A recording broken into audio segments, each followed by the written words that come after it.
자, 이번 시간에는 사람의 유전 연구 방법론에 대해서 배워보도록 합시다. 이번 시간의 학습 목표는 사람의 유전 형질과 사람의 유전 연구 방법에 대해 설명할 수 있다가 되겠습니다. 우리 지난 시간에는 멘델에 대해서 배웠습니다. 멘델이 완두를 가지고 유전 현상을 알아내는데 총 8년이 걸렸다고 하지 않았습니까? 이거를 한 이유는 뭐냐면 이제 사람에 대해서 좀 알아보기 위해서 지난 시간에 멘델에 대해서 배웠던 거예요.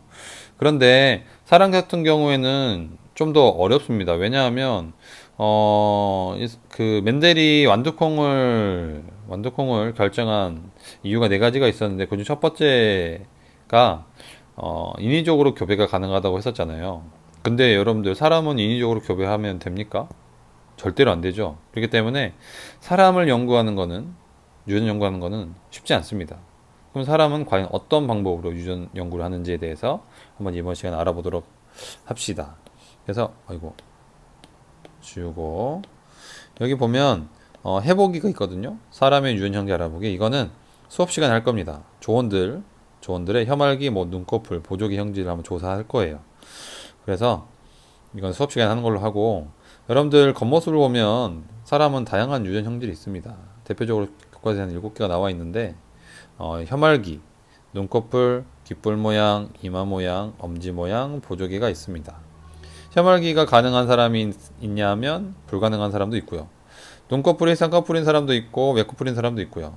귓볼 모양이 분리형인 사람도 있고 부착형인 사람도 있고 이마 모양이 V자형인 사람도 있고 일자형인 사람도 있고 엄지 모양이 굽은 엄지, 굽지 않은 엄지, 보조개가 있는 사람도 있고 없는 사람도 있습니다.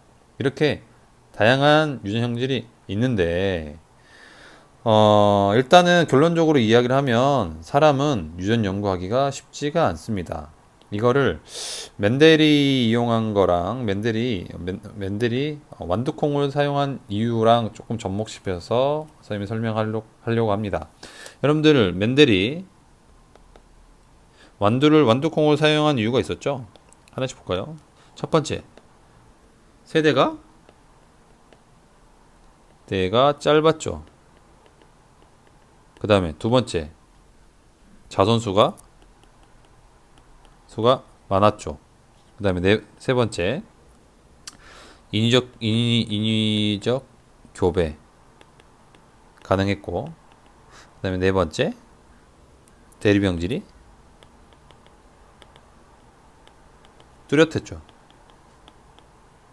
이렇게 뚜렷했기 때문에 멘델은 완두콩을 사용했었습니다. 그래서 유전 연구하기 쉬웠어요. 이거를 거꾸로 이야기하면 사람을 연구하기가 어렵다고 생각하면 됩니다. 이게 무슨 말이냐면, 자, 여러분들 사람은 한 세대가 길죠. 세대가 길면 연구하기가 좋을까요? 당연히 안 좋죠. 연구하려면 시간이 짧아야 많이 연구할 수 있을 거 아닙니까? 근데 세대가 길어요. 그럼 연구하기가 어렵습니다. 한 사람만 연구하다가 시간이 다 가요. 그렇죠? 그 다음에 자선수가 적어요. 자선수가 적잖아요. 자선수가 적으면 연구할 수 있는 대상이 적다는 거죠.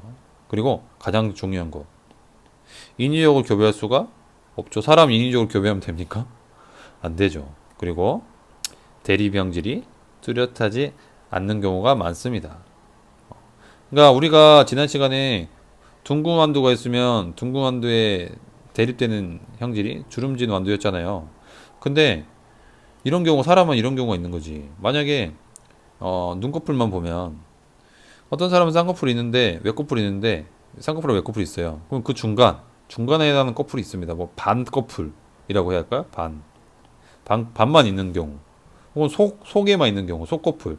이렇게 대립형질이 뚜렷하지 않기 때문에 이 유전 방식을 분석하기가 쉽지 않아요. 그래서 사람을 연구하는 것은 대단히 어렵습니다. 그러면 사람은 어떻게 연구할까요? 그래서 나온 게 뭐가 있냐면 쌍둥이 연구하고 가기도 조사하고 쌍둥이 연구 등으로 연구로 이제 합니다. 연구합니다. 그러면 가계도 조사에 대해서 먼저 알아보도록 할까요? 가계도 조사는 쉬워요. 그냥 뭐 특정 형질을 가지고 있는 가계에서 형질이 어떻게 유전되는지 알아보는 방법입니다. 이렇게 말하면 좀 어렵잖아요. 이 그림을 가지고 설명을 해봅시다. 자, 여러분들 여기 나와 있는 그림을 여러분들 항상 중요시하다고 생각해야 합니다. 이 가계도. 가계도라는 게 뭐냐면 여러분들 그때 맨델을 가지고 설명했을 때랑 동일합니다. 보통 맨 위에를 뭐라고 했었죠? 어버이 사이에서 태어난 게 뭐라고 했고, 잡종 일대. 잡종 일대를 교비해서 나온 게 뭐였어요? 잡종 2대. 이렇게 배웠었잖아요. 이거랑 똑같다고 생각하면 됩니다. 이거를 가계도라고 합니다. 그래서 특정 형질을 여러 세대에 걸쳐 조사하여 도표로 나타내는 것을 가계도라고 해요. 특정 형질을 여러 세대에 걸쳐 조사하여 도표로 나타내는 거를 가계도라고 합니다. 이 가계도가 나올 때는 여러분들은 항상 유전자형을 나타낼 줄 알아야 합니다. 유전자형. 그 유전자 하나씩 한번 선생님이랑 알아보도록 합시다. 자, 여기는 특정 형질이라는 게 있어요. 특정 형질. 여기서의 유전자형을 우리 그냥 편의상 라지 A라고 스몰 A라고 합시다. 라지 A가 우성이고 스몰 A가 열성이에요. 우리 지난 시간에 둥근 거하고 주름진 거에 대해서 썼었잖아요. 둥근 거를 라지 R, 주름진 거를 스몰 R 한 것처럼 항상 하나씩 두 개씩 있어야 돼요. 두 개씩. 라지 R 하나가 있으면 안 되는 거잖아요. 라지 R 하나 있으면 그것도 라지 R 혹은 라지 R 하나 있으면 스몰 R 이렇게 하면서 짝으로 있어야 되잖아요. 그러니까 얘도 이제 그렇게 있는 거예요. 사람이니까. 그리고 남자를 네모, 여자를 동그라미라고 합니다. 자, 봅시다. 그럼 일단은 뭔지 몰랐어요. 얘는 정상이에요. 정상인데 정상인 부모하고 정상인 남자하고 정상인 여자가 만나서 자식을 두 명 낳았어요. 여자하고 남자를 낳았죠. 그런데 여자 한 명이 특정 형질을 갖고 있어요. 그 특정 형질은 뭔지 모르지만 아무튼 특정 형질을 가지고 있습니다. 그럼 이 특정 형질을 가지고 있다는 거는 이 특정 형질은 결국엔 누구한테 왔어요? 그렇죠? 위에 있는 부모한테 하나씩 받았겠죠. 근데 이 부모는 특정 형질이에요? 아니죠. 부모는 정상이에요. 그러니까 부모는 특정 형질을 가지고 있지만 정상입니다. 그러면 특정 형질이 정상의 열성이라는 거죠. 그게 무슨 말이냐면 이게 유전자를 써볼게요. 특정 형질이 스몰 A예요. 그 다음에 스몰 A니까 스몰 A는 부모한테 하나씩 받았으니까 스몰 A가 되겠고, 얘네들은 특정 형질이 나타나지 않으니까 라지 A, 즉 라지 A가 정상 유전자라는 것을 알 수가 있습니다. 이게 무슨 말이냐면 얘는 정상이에요. 얘는 정상인데 얘는 유전자형 이 남자 이 아버지는 특정 형질 유전자를 가지고 있음에도 불구하고 특정 형질이 아니잖아요. 그 말은 다른 유전자가 특정 형질을 눌러가지고 이 다른 유전자에 해당하는 형질, 즉 정상이 튀어나온 거예요. 그러니까 정상 유전자는 우성이 될 수밖에 없습니다. 그러겠죠. 마찬가지예요. 얘도 이 엄마도. 그래서 라지 A 스몰 A가 정상으로 되어 있습니다. 그렇죠. 자, 그 다음에 첫 번째 요 여자는 스몰 A라는 유전자형을 쓸 수가 있어요. 자, 두 번째 남자 같은 경우는 정상이니까 일단 라지 A를 하나 가지고 있어야 합니다. 그렇죠? 라지 A를 하나 가지고 있고요. 그 다음에 만약에 이 라지 A가 여기서 왔다고 해봅시다. 이렇게. 그러면 이제 두 번째 이제 엄마한테 받아야 돼. 엄마한테. 그러면은 라지 A를 받을 수도 있고 스몰 A도 받을 수 있죠. 그럼 라지 A를 받았다고 치면 이 남자는 정상이에요. 그렇죠? 스몰 A를 받아도 정상이죠. 그래서 이 남자는 확장할 수가 없어요. 라지 A 혹은 라지 A 스몰 A 두 가지가 가능합니다. 확장할 수가 없어요. 자, 그 다음에 봅시다. 이 여자가 남자랑 결혼합니다. 일단 정상이니까 얘도 라지 A 하나 써놓읍시다. 그 다음에 결혼합니다. 결혼해가지고 자식을 두 명 낳아요. 한 명은 남녀, 한 명은 아들, 한 명은 딸. 그럼 봅시다. 이 특정 형질을 줄 수 있는 유전자는 A밖에 없잖아요. 스몰 A. 그러니까 이 사람도 스몰 A를 갖고 있고요. 이 사람도 스몰 A를 갖고 있습니다. 근데 이 둘 다 정상이네요. 그러면 뭐 해야 돼요? 라지 A를 가지고 있어야 되겠죠. 이 라지 A는 누구한테 왔을까? 여기서 왔겠죠. 이렇게 왔을 겁니다. 자, 그러면 이 사람 봅시다. 이 사람은 정상이니까 라지 A를 하나 가지고 있어요. 그럼 이 사람이 정상이니까 만약에 라지 A를 하나 더 가지고 있다고 해봅시다. 그러면 정상이죠. 라지 A 두 개를 가지고 있다고 해서 밑에 있는 자식들이 정상에 나타날 수가 없는 건 아니죠. 그러니까 라지 A도 가능하고요. 라지 A 스몰 A도 봅시다. 라지 A 스몰 A를 갖더라도 이 라지 A, 이 좌측에 있는 라지 A는 여기서만 오면 되잖아요. 그러니까 스몰 A를 가지고 있어도 상관이 없습니다. 그래서 얘도 두 가지가 가능한 거죠. 라지 A, 라지 A 스몰 A. 그래서 이 가계도에서 확정할 수 있는 사람들은 이 사람, 이 사람, 이 사람, 이 사람, 이 사람밖에 없고요. 나머지 두 사람은 보류예요. 그러니까 여러분들이 가계도 조사를 하면 항상 요거를 만들어내야 합니다. 이걸 보고 우성과 열성을 판단해야 돼요. 특정 형질이 우성인지 열성인지. 이 가계도에서는 특정 형질이 열성이죠.